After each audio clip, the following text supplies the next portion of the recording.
다윗은 오늘 사무엘상 18번째 억울한 일을 당할 때라는 제목으로 말씀 나눌 텐데요. 이 다윗은 가장 그가 혈기왕성할 때 이 도망자의 삶을 살았습니다. 우리가 20장 넘어가면서부터 사울 왕의 핍박이 점점 더 거세지는 것을 보게 되죠. 그리고 오늘은 엔게디 광야라는 곳에서 이 망명객의 삶을, 광야를 헤매는 삶을 하고 있는 것을 보게 됩니다. 이 엔게디가 어디 있는가 우리가 잘 와닿지는 않는데요. 사진을 제가 좀 몇 장 갖고 왔는데 보여주시죠. 그 사해 바다와 또 요단강 사이에 있는 오아시스가 있는 곳이어서 여러 나그네들 또 여행객들이 엔게디에서 어느 정도 좀 쉼을 누리고 살아가는 곳이 이 엔게디 광야라고 합니다. 다음 사진도 또 하나 보여주시죠. 아마 이곳이 그 광야 가운데 그야말로 그 주변을 보면 뭐 다 민둥산 같은 곳인데 이곳만 물이 좀 있고 오아시스처럼 이렇게 있어서 많은 여행객들이 쉼을 누리는 그런 공간이 되었다라고 이렇게 추측해 볼 수 있고요.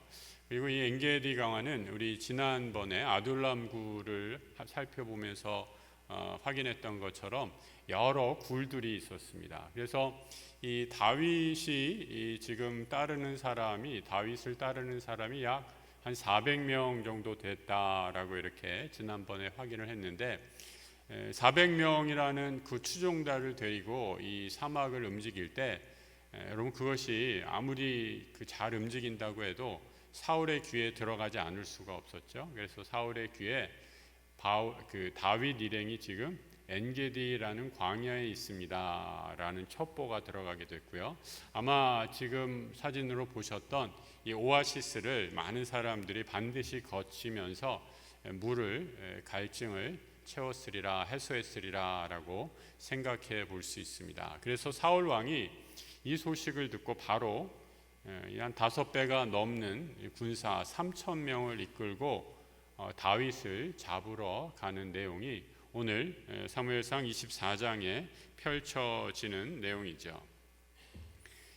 다윗도 이 사울이 3,000명이나 되는 대군을 이끌고 온다라는 소식에 한낮에 아마 굴에 숨어 있었으리라 상상해 볼 수 있습니다. 그래서 오늘은 24장의 엔게디 어느 한 굴, 우리 지난번에는 아들람 굴에서 일어났던 일이었다라고 이렇게 얘기했는데 오늘은 엔게디에 있었던 어느 한 굴에서 일어난 사건을 본문이 말씀해 주고 있죠.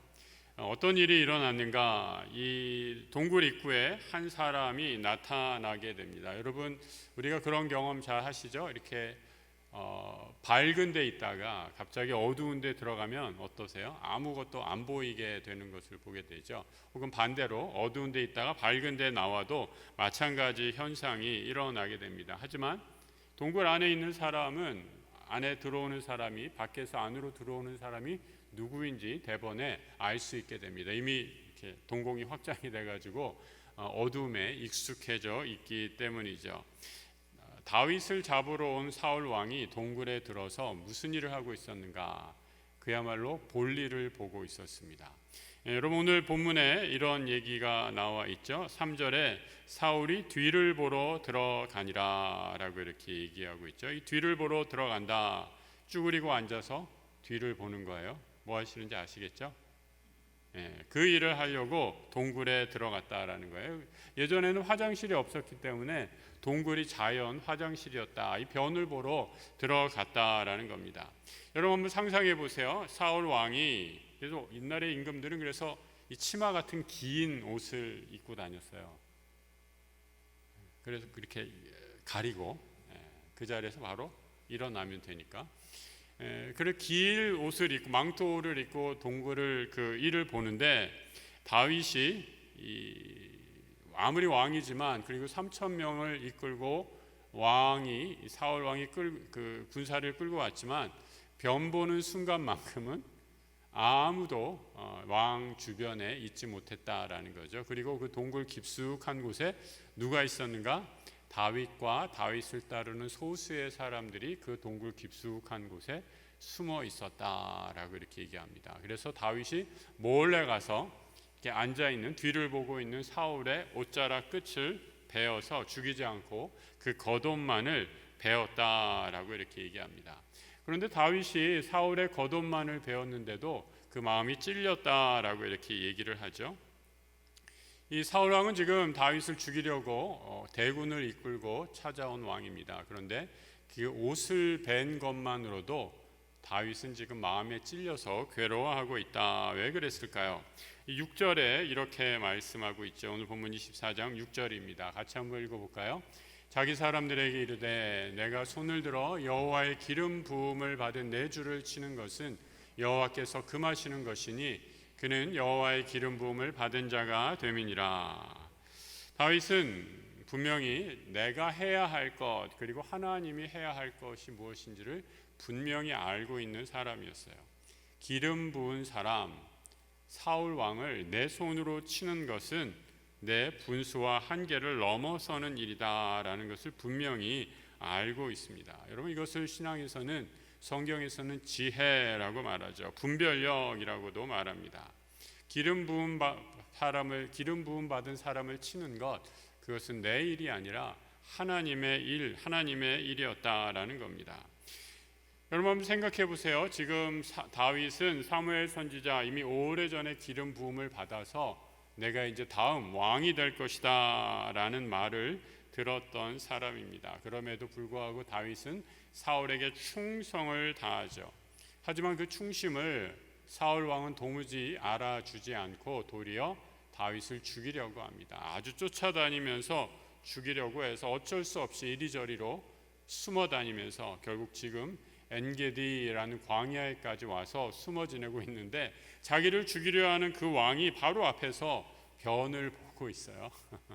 여러분 같으면 이 상황을 어떻게 하겠습니까? 야, 이거 하늘이 주신 기회구나 라고 생각하면서 변 볼 때 누가 여러분 공격하면 어떻게 돼요? 무방비 상태로 아니에요? 완전히 게임 끝나는 거예요. 그런데 그 기회를 그것도 뒤에서 공격하면 그야말로 한 번에 단칼에 사울 왕을 제압할 수 있을 터인데 이 잔혹한 왕을 그리고 자기를 죽이려고 하는 이 잔인한 왕을 저 사람은 하나님이 기름 부음 받은 사람이다라고 말하는 것으로 내가 감히 그 하나님이 기름 부음 받은 사람을 내 손으로 치겠는가라고 이렇게 말하고 있는 것입니다.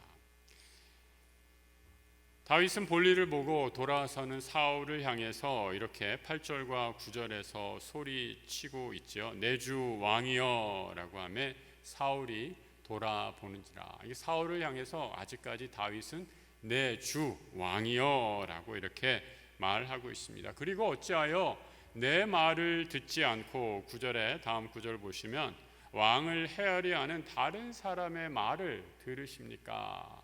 이 자기의 충심을 몰라주고 왜 주변의 간신배들의 말에 들어 그 말에 현혹되십니까? 라고 이렇게 안타까워하죠.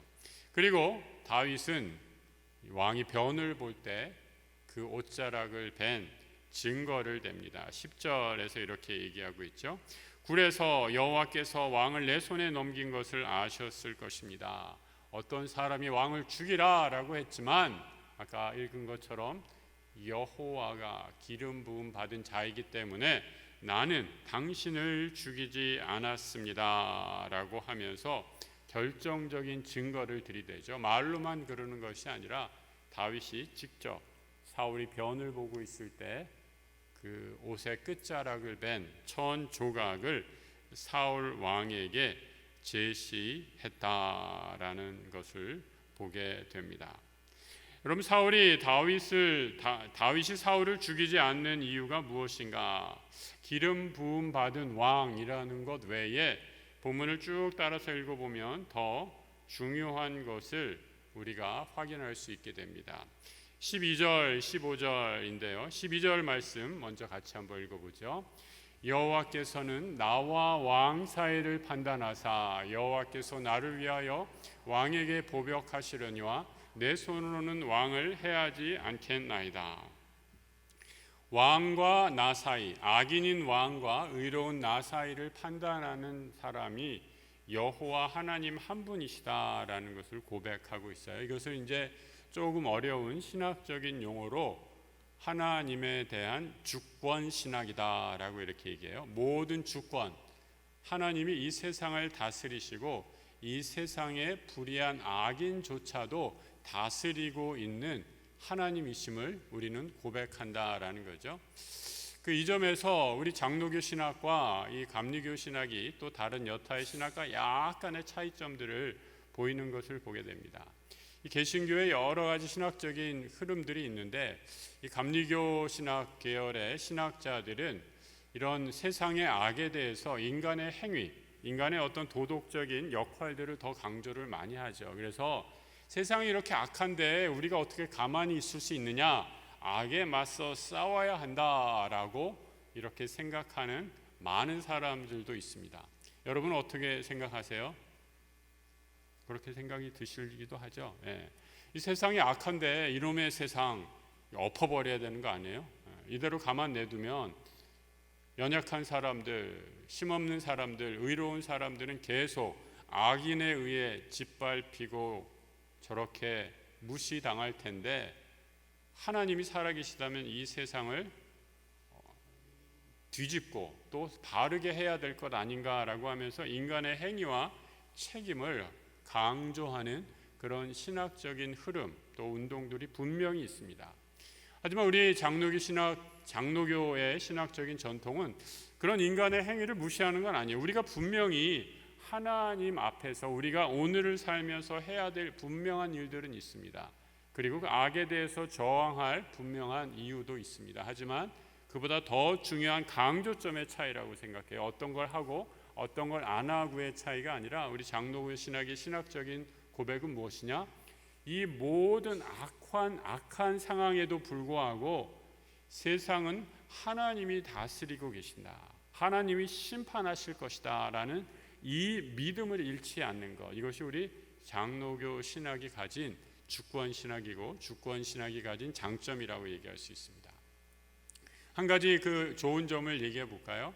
그래서 우리 장로교 신학, 장로 교인들은요, 이 신학을, 하나님의 주권 신학을 깊이 묵상하는 사람들은 함부로 절망하지 않습니다. 왜요?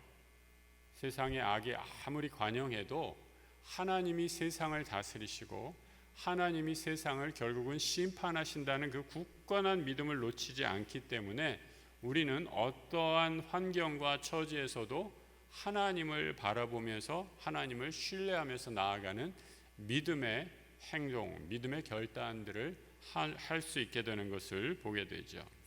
이어지는 15절의 말씀 또 계속 같이 읽어보겠습니다. 그런즉 여호와께서 재판장이 되어 나와 왕 사이에 심판하사 나의 사정을 살펴 억울함을 풀어주시고 나를 왕의 손에서 건지시기를 원하나이다 하니라.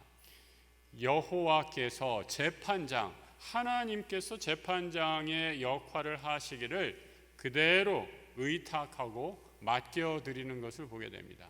내가 하나님 자리에 서지 않겠다라는 거예요. 누가 봐도 저 사람 악인이고 저 악인이 행하는 악한 행위 분명히 심판받아야 하지만 나는 하나님 자리에서 그 심판자의 역할을 하지 않겠습니다 라고 담대히 사울 앞에서 너의 악함을 내가 잘 안다. 하지만 나는 너를 심판하지 않을 것이고 하나님이 당신을 심판하실 것이다 라고 이렇게 말씀하고 있습니다. 여러분, 하나님이 살아계시는 것을 믿으십니까? 그러면 성경의 가르침은 내 힘으로 복수하려는 모든 노력을 중단하라라는 겁니다. 하나님이 살아계시기 때문입니다. 살아계신 하나님을 신뢰한다면 그분께 맡기라라는 겁니다. 원수 갚는 일에서 손을 떼라라고 말씀하죠. 히브리서의 저자는 이를 분명히 이렇게 가르쳐주고 있습니다. 원수 갚는 것이 누구에게 있다고요? 내게 있으니, 하나님께 있으니 하나님께서 갚으시리라라고 말씀하시고 주께서 그의 백성을 어떻게 하신다고요?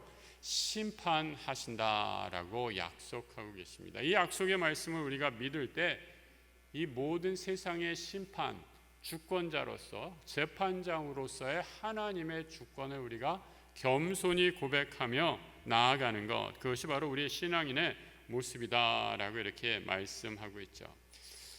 여러분, 추석 연휴 어떻게 보내셨습니까? 잘 보내셨습니까? 아니면 조금 불편한 일이 있으시고 마음에 언짢은 일이 있으시고 더 나아가서 열받는 일 혹시 없으셨어요? 예. 혹시 며느리 증후군 확 올라와서 우리 명절 때마다 스트레스 받으신 분 혹시 없으셨나 모르겠습니다. 제가 이렇게 보니까 명절은 확실히 여성분들이 더 스트레스가 많은 것 같아요. 오늘 예배에 출석 성비를 봐도 여성들이 훨씬 더 많잖아요. 남성들보다. 남성들은 대체로 집에서 여성들이 하는 식탁 밥 잘 차려 드시고, 여성분들은 오늘 예배당으로 나와서 피난처 대신 예배당으로 나와서 예배 드리는 거 제가 너무 모르고 얘기한 것 같아서 아니라면 용서해 주시고요. 그런 일들이 많이 있는데 하나님께서 우리에게 주시는 이 말씀, 하나님이 우리의 심판자 되시기에, 재판관 되시기에 하나님께 모든 것들을 맡길 때 우리는 온전한 평강과 안식을 누릴 수 있게 된다라고 말씀하고 있죠. 베드로전서는 이런 주권신학의 기초에서 이렇게 말씀하고 있습니다. 5장 7절의 말씀 같이 한번 읽어볼까요? 너의 염려를 다 주께 맡겨라. 이는 그가 너희를 돌보심이라. 다 주께 맡기라라고 이렇게 얘기하고 있죠. 내가 할 수 있는 거, 내가 할 만한 거, 이건 내가 해야지라는 것 이렇게 고르지 말고 선별하지 말고 하나님께 다 맡기라라고 이렇게 얘기합니다. 그럴 때 하나님이 우리를 돌보시겠다라고 이렇게 말씀합니다. 이 다윗의 이 판단, 여러분 아마 그 다윗을 따르는 장수들 가운데서도 막 죽이라고 이렇게 얘기했잖아요. 아마 이 판단이 아마 다윗을 따르는 사람들 사이에서도 많이 논란이 있었을 거예요. 아니 우리 다윗 대장은 왜 사울 왕 저 나쁜 놈을 처단하지 않는, 이 하늘이 주신 기회인데 왜 그럴까라고 이렇게 생각했을지도 모르지만 다윗이 이때 이렇게 믿음으로 고백하고 나아갈 때, 칼을 들지 않았을 때 어떻게 됐는가? 31장 6절, 사무엘상 31장 6절에 이렇게 사울 집안의 몰락을 이렇게 기록해 주고 있죠. 사울과 그의 세 아들과 무기를 든 자 모든 사람이 다 그날에 함께 죽었다라고 말씀하고 있어요. 다윗의 믿음대로 하나님이 악한 무리들을 그대로 심판하셨다라는 것을 우리가 확인할 수 있게 되죠. 여러분 만약에 이게 만약에 역사에서는 만약에라는 것은 타당하지 않은 그런 전제이긴 한데, 만약에 그 다윗을 따르는 부하들의 말처럼 다윗이 그날 변을 보고 있는 사울 왕을 그 자리에서 살해했다면 어떻게 됐을까요? 다윗이 바로 왕위에 오를 수 있겠지만 그는 전 왕을 죽인 반란자로서 왕좌의 자리에 오르게 되는 거다라는 거죠. 그러니까 하나님은, 다윗은 이 믿음을 가지고서 왕을 죽이는 것은 반역이다라는 것까지 생각하면서 자신이 심판하지 않고 하나님께 그 자리를, 역사의 심판자이신 그 권한을 하나님께 돌려드리는 지혜를 보게 되는 거죠. 그래서 여러분 우리 신앙, 오늘 본문을 통해서 우리가 확인할 수 있는 신앙의 정의는 무엇인가 한번 따라해 보시기 바랍니다. 하나님은 나의 억울함을 풀어주시는 분이십니다. 여러분 믿으십니까? 여러분 이것을 믿는 것이 오늘 본문에 나타난 신앙입니다. 세상 살다 보면 억울한 일 정말 많이 당하잖아요. 그죠? 이번 명절 때도 또 억울한 일 없으셨어요? 그런 일 수태 많은데, 그런 많은 억울한 일 가운데서도 하나님은 나의 심판자 되시고 나의 피난처 되셔서 하나님만 바라보고 나아가는 것, 이것이 바로 믿음의 신앙이다라고 이렇게 얘기할 수 있습니다. 여러분 제가 아까 우리 며느리들이 오늘 교회로 피하신 분 있지 않나라고 이렇게 얘기했는데, 여러분 정말 교회가 피난처 되고 하나님이 우리의 피난처 되십니다. 다윗도 피난처이신 하나님을 고백하고 있는 것을 보게 됩니다. 여호와는 나의 피난처시니 시편 2편에 그런 표현이 나오는데 다윗이 지은 시편 전체에서 여호와는 나의 피난처시니라고 이렇게 고백하는 횟수를 살펴보면 제가 대충 세봐도 37번이나 나오는 것을 보게 돼요. 하나님이 다윗의 피난처셨다라고 이렇게 말하고 있습니다. 그럼 피난처라는 의미 다 아시죠? 재난을 당했을 때 피하는 곳이 피난처예요. 우리 교회 안에 앞에 들어오면 중구 재난 대피 시설 뭐 이렇게 돼 있을 거예요. 중구에서 만약에 큰 재난이 나면 우리 교회가 대피소 역할을 하는 거예요. 그리고 근심, 고통, 위험 따위를 피할 수 있는 장소와 대상이 바로 피난처인데 하나님은 다윗의 피난처셨다라고 이렇게 말하고 있습니다. 광야의 거친 삶이 그를 견디게 했던 광야의 거친 삶에서도 그를 견디게 했던 것은 하나님이라는 피난처가 있었기 때문에, 그리고 사울 왕이 아무 이유 없이 자기를 죽이려고 해도 그를 하나님 앞에 맡기고 하나님께 오히려 기도하며 심판자이신 하나님을 바라볼 수 있었던 것도 하나님이 다윗의 피난처 되셨기 때문이다라는 거죠. 성도 여러분, 하나님이 우리의 피난처 되십니다. 여러분 이 사실을 믿으시기 바랍니다. 여러분 환경을 지금 한번 잠시 생각해 보시기 바랍니다. 이번 연휴에 여러분들의 가정, 환경, 또 내 삶의 여러 가지 어려운 점들 한번 생각해 보시기 바랍니다. 연휴인데 바뀐 거는 별로 하나도 없으시죠?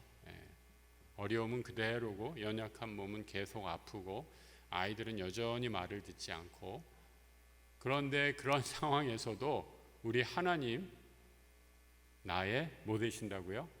피난처 되신다라는 겁니다. 내가 피해야 될 곳, 그것이 바로 나의 피난처이십니다. 우리 지난 시간에 아둘람굴에서 시편 57편을 읽었는데 이 다윗은 그런 거 보면 이렇게 굴에서 많이 시를 지은 것 같아요. 이 57편을 오늘 엔게디 사울 왕을 죽일 수 있었던 그 굴에서도 이 사울 왕의 변 냄새가 나는 그 굴에서도 아마 이 시를 다시 한번 읊조리면서 하나님 앞에 부르지 않았을까 생각합니다. 시편 57편인데요. 우리 같이 한번 읽어보겠습니다. 하나님이여 내게 은혜를 베푸소서, 내게 은혜를 베푸소서. 내 영혼이 주께로 피하되 주의 날개의 그늘 아래에서 이 재앙들이 지나기까지 피하리이다. 잠시만 1절 같이 보면요. 내 영혼이 주께로 피하되 주의 날개의 그늘 아래에서 이 재앙들이 지나기까지 피하리로다. 그러니까 하나님이 우리의 피난처 되셔서 우리를 확 덮어주시는 거예요. 이 성도들, 우리 믿음의 사람들의 믿음은 뭐냐면 우리가 믿는다 했을 때 하나님이 우리를 이 재난, 고통, 어려움에서 다 그냥 면케해 주시는 게 아니라, 그래서 믿기만 하면 모든 일이 다 일사천리로 잘 되는 것이 아니라 그 고난의 순간, 어려움의 순간, 환난의 순간에 하나님께서 우리를 보호해 주신다는 거예요. 주의 날개로 덮어 주신다는 거예요. 하나님이 그래서 우리의 피난처 되신다라는 거예요. 이 고백이 우리에게 있는 믿음의 고백인 줄 믿습니다. 6절 계속 이어서 같이 읽어보죠. 그들이 내 걸음을 막으려고 그물을 준비하였으되 내 영혼이 억울하도다. 그들이 내 앞에 웅덩이를 팠으나 자기들이 그 중에 빠졌도다. 6절에서는 악인이 악을 꾀하는 악한 모략들을 보게 되죠. 그 모든 시도들이 내 앞에 있으나 자신들의 꾀에 빠져서 결국 그 환란이 그들에게 돌아갈 것이다 라고 이렇게 얘기합니다. 바울이 다윗이 이렇게 얘기하잖아요.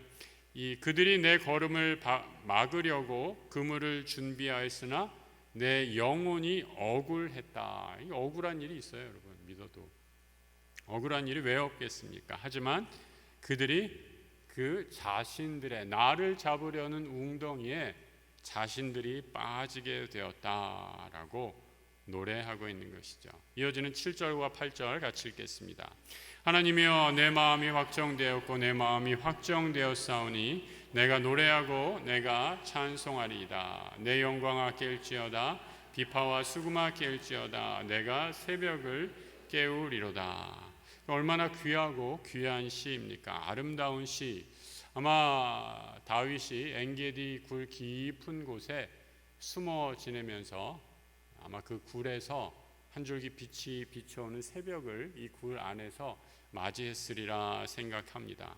이 엔게디 새벽은 어떠했을까요? 아까 말씀드렸던 것처럼 사회바다와 요단강 사이에 그 산들이 있는 곳에서 어느 동굴에서 해가 그 어두운 동굴에 한 줄기 빛이 들어오면서 새벽을 깨우는 모습을 보면서 다윗이 이 찬송시를 썼을 것입니다.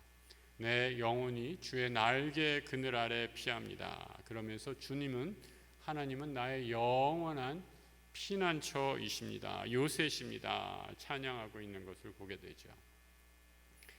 사울이라는 사람과 사울 왕이라는 사람과 다윗이라는 사람이 똑같이 엔게디라는 광야에 있었습니다. 하지만 사울 왕이라는 사람은 어떤 사람입니까? 한 사람은 자신의 권력을 지키기 위해서 사람을 죽이려고 하는 원수를 해하려고 하는 이 다윗이 원수가 되겠죠. 사울에겐 그 원수를 죽이려고 하는 살인의 장소가 바로 엔게디 광야였다라는 거죠. 하지만 사울의 칼을 피하는 다윗에게는 어떠한 곳이 광야입니까? 하나님께서 다윗의 칼에도 불구하고 하나님이 다윗의 피난처 되어 주시고 하나님을 만나고 하나님의 음성을 듣고 나의 기도를 받으시는 곳이 바로 엔게디 광야였다라고 이렇게 말씀드릴 수 있습니다. 여러분 그런 거 보면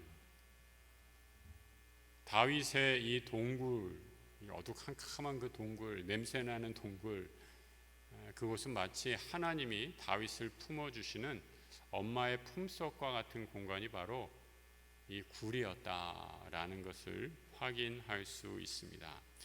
여러분 오늘 이 다윗이 엔게디에서 만난 하나님, 오늘 우리가 만나는 하나님이 되시기를 주의 이름으로 축복합니다.